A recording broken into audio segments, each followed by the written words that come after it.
Sve je krenulo od jedne rečenice. Samo jedna rečenica ruskog predsjednika Vladimira Putina upućena američkom predsjedniku Donaldu Trumpu. I ta rečenica bila je upozorenje da će nastavak vojnih operacija protiv Irana imati izuzetno teške posljedice. I to ne samo za Iran i njegove susjede, već za čitavu međunarodnu zajednicu. To nije bila obična diplomatska opaska. Kako su kasnije prenijeli izvori iz Kremlja, Putin je tokom telefonskog razgovora sa Trumpom naglasio da bi obnova sukoba predstavljala visok rizik i to je bilo ozbiljno upozorenje. Međutim, čini se da to nije mnogo uzemalo Washington, jer samo nekoliko dana kasnije stigle su nove vesti. Američke mete su iznenada pogođene. I tu priča postaje dramatična. Kako prenosi BBC, američka centralna komanda potvrdila je nove napade na više meta u Iranu. To je bio direktan odgovor na napad iranskog drona na teretni brod pod panamskom zastavom u Hormuškom Moreuzu.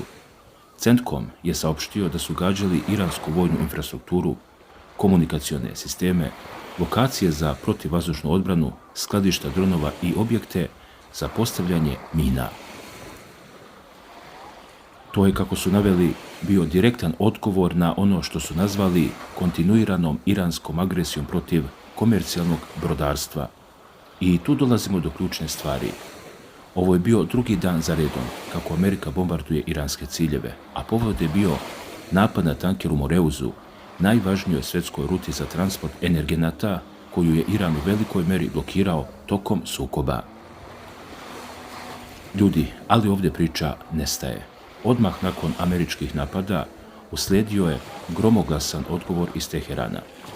Iranski korpus Islamske revolucionarne garde IRGC saopštio je da je pokrenuo zajedničku operaciju raketa i dronova.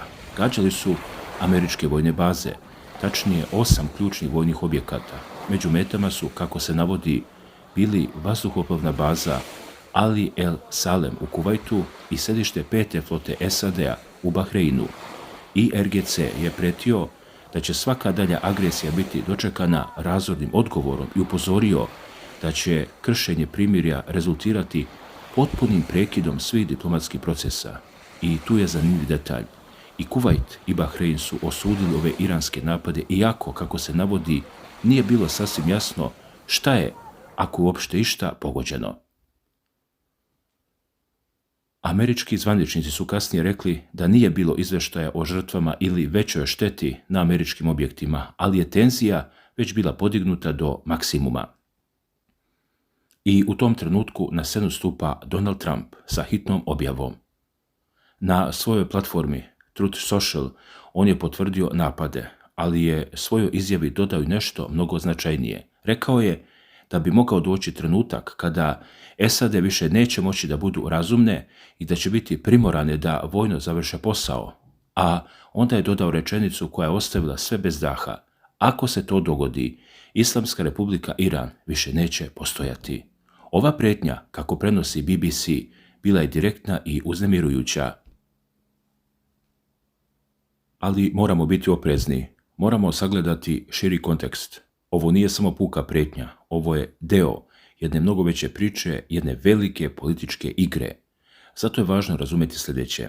Cijela ova eskalacija dešava se u trenutku kada su Washington i Teheran navodno pregovarali o memorandumu o razumevanju kako bi se okončao ovaj rat. Rat koji je, kako se navodi, doveo do vrtoglavog rasta cena nafte i hiljada smrtnih slučajeva. I tu nastaje problem. Ovaj sukob između SAD-a i Irana, kako je primetio Aleksandar Perendžijev, penzionisani pukovnik i profesor na Ruskom ekonomskom univerzitetu, nikada neće završiti. On će se samo pojačavati i smanjivati u talasima, ali nade da će se okončati nema, tvrdi. I za to postoji jasan razlog. Ogroman financijski dobitak američko-vojnog industrijskog kompleksa, sukob je prosto unosan. I to nas dovodi do još jednog nivoa ove priče. Kako piše Foreign Police, američko-izraelska operacija Epic Fury pokrenula je, kako kažu, najgori scenario naftne krize. Analitičari su, nakon što su gajili nadu u kraj sukoba, naglo shvatili da ova eskalacija preti globalnom kolapsom kakav nikada nije viđen. Ono što se dešava u Iranu izazvalo je pravi šok u Americi jer se uvidjelo da nije sve gotovo, već upravo suprotno. I tu je stiglo ono ranije pomenuto Putinovo upozorenje. Kako je preneo pomoćnik ruskog predsjednika Jurij Ušakov, Putin je skrenuo pažnju na neizbježne izuzetno teške posljedice, ali ono što je još značajnije, kako je kasnije Putin izjavio, on je ovaj sukob nazvao globalnom krizom. On je rekao da je kriza u Ukrajini lokalne prirode, ali da je ona oko Irana globalne prirode. Time je jasno poručio da Washington sada mora da se prvenstveno bavi ovim pitanjem. Pazi sad ovo, sa druge strane, izraelski mediji su objavili da je Izrael nastavio sa napadima na militante Hezbolaha u Libanu. Ovi navodi su sledili nakon što je Hezbolah u subotu proglasio mirovni sporazum u Libanu ništavnim, a u međuvremenu SAD su objavili snimak svojih napada na Iran, čime su dodatno podgrele tenzije. Također, kako prenosi Reuters, iračke snage uhapsile su visoke poslanike u zelenoj zoni u Bagdadu, što je deo kampanje protiv korupcije, ali su ta hapšenja povezana i sa navodnim finansiranjem frakcija i švercom iranske nafte. I baš tu nastaje problem. Sve je to povezano. Sve se prepliče, od Hormuškog moreuza preko Bagdada do južnog Libana. Ovo više nije samo sukob dve zemlje. Ovo je požar koji se širi čitavim regionom, a na čelu svega toga su dvojica lidera, Trump i Putin, koji su, kako izgleda, upali u klopku sopstvenih ambicija i interesa. Pitanje je ko će prvi trepnuti. Dalje postavlja se ogromno pitanje, šta je sa nama? Dok ovi veliki igrači na svjetskoj sceni igraju svoje partije, obični ljudi su ti koji plaćaju cenu. Cene nafte divljaju, a svijet je na ivici ekonomskog kolapsa. Ovo više nije pitanje da li će doći do rata, već kada i gdje će sljedeća bomba pasti, a u svemu tome pitanje da li ovo samo još jedan u nizu političkih pritisaka ili se iza svega krije neka mnogo veća, mnogo mračnija igra. A u međuvremenu vest koju smo upravo dobili, izraelski mediji prenose da je Izrael nastavio sa svojim operacijama. Kako prenosi Reuters, izraelska vojska je potvrdila da je ubila nekoliko naoružanih militanata Hezbolaha u Libanu, ali je također izvela napade i na jugu Sirije. Izraelski ministar odbrane Israel Katz najavio je da će izraelske trupe ostati u Siriji neograničen period kao i u Libanu i Gazi. Ovo menja celu sliku. Dok su sve oči uprte u sukob SAD-a i Irana, Izrael proširuje svoju vojnu prisutnost na više frontova, što dodatno usložnjava i onako zapetljanu situaciju. Jer vidite, sve je to povezano. Iran podržava Hezbolah, Izrael ga napada, a sve se to odvija na pozadini američkih udara na iranske ciljeve. I sad, da vam kažem nešto što će vas iznenaditi. Dragi gledalci, hajde sada da se fokusiramo na ono što je Vladimir Putin konkretno rekao o naoružanju i cijelom ovom sukobu između Irana i Amerike. Jer, moram da vam kažem, njegove izjave na ovu temu su prilično jasne i više puta ponovljene. Sve je počelo još u aprilu, kada je, kako prenosi AP agencija, Putin u telefonskom razgovoru sa Trumpom upozorio na ozbiljne posljedice ako sukob eskalira. On je tada rekao da je nastavak vojnih operacija, pogotovo kopnenih na iranskoj teritoriji, potpuno neprihvatljiv i opasan ne samo za Iran, već i za čitavu međunarodnu zajednicu. To je bilo njegovo prvo ozbiljno upozorenje. Ali ono što je najvažnije, a to je više puta ponovio na Peterburškom ekonomskom forumu početkom juna, jeste da Rusija nije isporučila nikakvo oružje Iranu tokom ovog sukoba. I to nije sve. Putin je rekao, citiram ga, što se tiče oružja, Iran nas o tome nije pitao, a mi nismo isporučili nikakvo oružje Iranu. Znači, nije bilo ni zahtjeva, ni isporuke. I to je, kako kaže, činjenica. Pazi dalje. Putin je također rekao da nije video nikakve provokacije od strane Irana prije početka rata. On je to nazvao neopravdanim napadom i rekao da Rusija neće stajati po strani dok su nevini životi ugroženi. Ali ono što je posebno zanimljivo je njegov odgovor na pitanje o inteligenciji i satelitskim snimcima. On je rekao da su moderne metode nadzora informacija dvostruke namjene i da Iranci možda nisu informacije dobijali samo sa ruskih satelita, već i od komercijalnih provajdera koji to prodaju kao uslugu. To je bilo njegovo objašnjenje kako Iran možda dolazi do obavještajnih podataka. Međutim, priča se dodatno zakomplikovala sredinom juna. Kako prenose mediji, Putin je u Moskvi ugostio iranskog ministra spoljnih poslova Abasa Aragčija. Tom prilikom je osudio američke vazdušne napade na iranske nuklearne objekte, nazvaši ih neizazovnom agresijom bez osnova i opravdanja. I tu dolazimo do ključne stvari.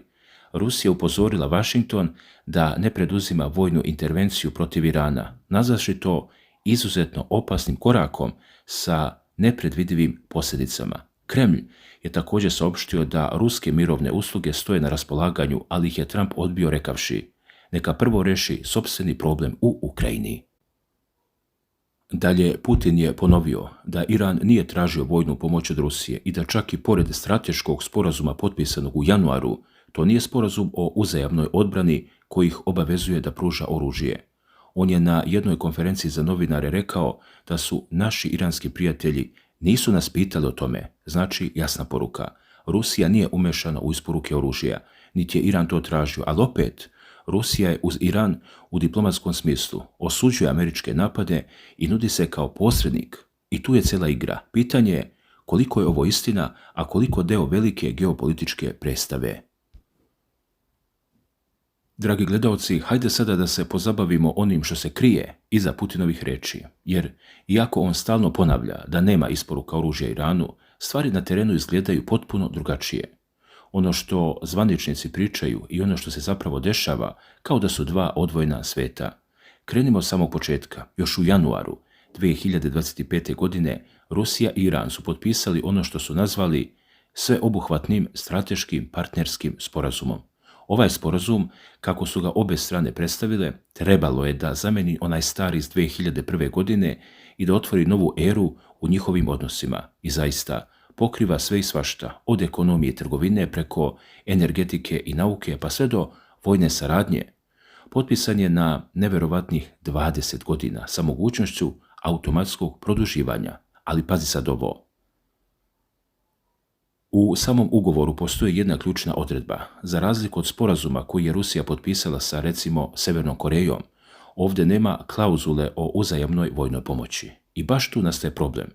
U članu 3, stav 3 piše da ako jedna strana bude izložena agresiji, druga se obavezuje da neće pružati nikakvu pomoć agresoru i da će pokušati da reši spor putem UN-a.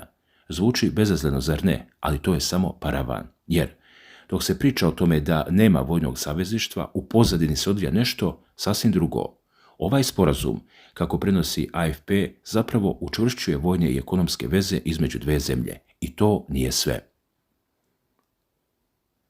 Sporazum eksplicitno predviđa razmenu vojnih delegacija, posjete ratnih brodova, zajedničke vežbe, pa čak i razmenu obaveštenih podataka i iskustva između njihovih službi. Znači, nema formalnog vojnog saveza, ali ima sve što ide uz njega. Zajedničke vojne vežbe na teritorijama obe zemlje, saradnja u vojno-tehničkoj sferi, to je sve deo paketa. I tu dolazimo do onog što je Putin rekao. On je javno izjavio da Iran nije tražio oružje od Rusije. Međutim, iranski ambasador u Moskvi, Kazem Džalali, rekao je nešto sasvim drugo.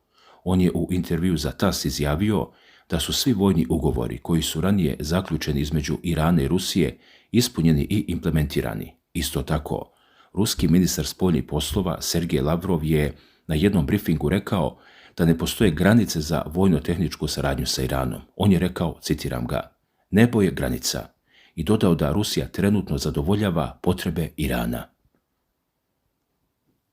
Pazi sad ovo, kako piše u izveštajima sa Bliskog istoka, Rusija ne samo da isporučuje oružje, već je tokom ovog rata pružala Iranu i satelitske podatke za gađanje američkih snaga. Američki general Kane je potvrdio da Rusija pomaže Iranu u ratu, što uključuje i proširenu razmenu obaveštajnih podataka, čak je i ukrajinska strana otkrila da su ruski sateliti snimili američke baze koje je Iran kasnije napao. I to nije sve. Rusija je Iranu isporučila i naprednu tehnologiju za dronove sa optičkim vlaknima kao i hiljade prenosivih raketnih sistema. I na kraju, tu je izjava iranskog zvaničnika koji sve razotkriva. Ahmad Bakhšaješ Ardestani, član parlamentarnog odbora za nacionalnu bezbednost, otvoreno je priznao da Iran šalje balističke rakete Rusiji. Rekao je da je to deo barter aranžmana, jer Iran od Rusije uvozi soju i pšenicu. I dodao je, citiram ga, mi dajemo rakete Hezbolahu, Hamasu, pa zašto ih ne bismo dali braći u Rusiji? Znači, zvanična priča o tome da nema isporuka oružja jednostavno se ne poklapa sa onim što ljudi iz sistema govore. Pitanje je gdje je onda istina? Dragi gledaoci, ako je sve ovo samo jedan veliki cirkus, ako su ovi sporazumi samo paravan za ono što se stvarno dešava, ako Putin laže o oružju, a Trump laže o miru, šta onda nama običnim ljudima ostaje? Samo da gledamo i čekamo i da se nadamo da neko od ovih velikih igrača neće povući taj jedan potez koji će sve nas koštati glave. Jer zapamtite, ovo nije igra, ovo nije film, ovo je stvarnost.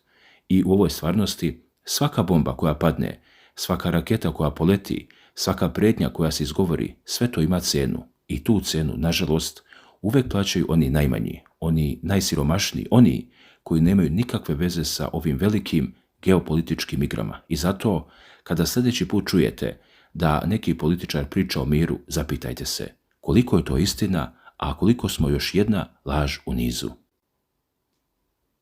Šta vi mislite o svemu ovome? Da li je ovo samo pritisak ili se iza svega krije mnogo veća igra? Pišite mi u komentarima jer vaše mišljenje me stvarno zanima i ne zaboravite. Istina je tamo negde, samo je moramo pronaći, a vaš glas, vaš komentar, vaše mišljenje, to je ono što nas sve drži na okupu. Zato pišite, diskutujte, budite aktivni jer samo tako možemo da promenimo ovaj ludi svet. Hvala vam što ste bili sa mnom do kraja ove priče. Vidimo se u sljedećoj analizi. Do tada čuvajte mi se i ne verujte na reč. Svako dobro.